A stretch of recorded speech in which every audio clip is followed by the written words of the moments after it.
Hello everyone, welcome to this video.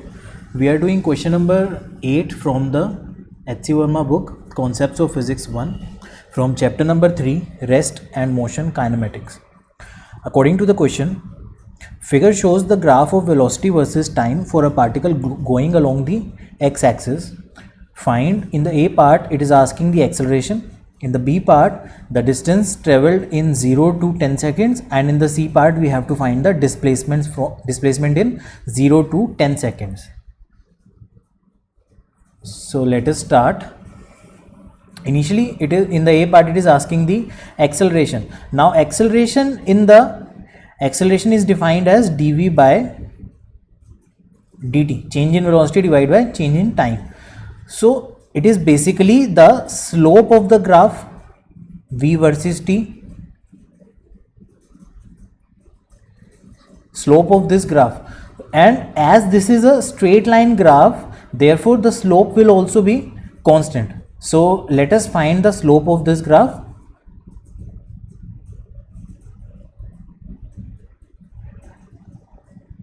Let us find 2 points, 10 seconds. At 10 seconds, the velocity is 8, and at 0 seconds, the velocity is 2. So let us take these 2 points and find the slope of this graph. So the acceleration would be v2 minus v1 upon t2 minus t1. t2 is basically velocity at B, that is 8, minus velocity at A is 2, divided by time is 10 minus 0. So it would come out to be 0.6 meter per second square. The acceleration of the graph, acceleration of the particle is 0.6 meter per second square. So this was A part. In the B part, it is asking the distance traveled in 0 to 10 seconds. As the acceleration is constant, 0.6 meter per second square, therefore we can apply the Newtonian equation, that is S is equal to ut plus half at square. U is equal to, initial velocity is 2 meter per second. From the graph we can see that acceleration we have calculated 0.6, and time is given 10 seconds, because the distance we have to calculate from 0 to 10 seconds, therefore the interval is 10 seconds.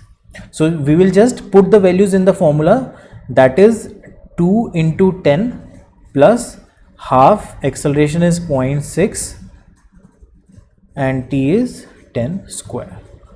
So this will come out to be 20 plus 0.3 into 100, that is 30. So the distance traveled in 0 to 10 seconds is 50 meters. Now in the C part, it is asking about the displacement. Before finding the displacement, let us see an observation.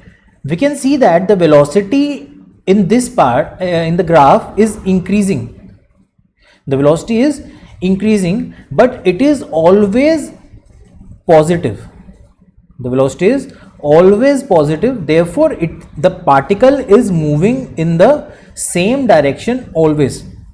And when the particle moves in the same direction, then distance would be equal to displacement. Remember this concept.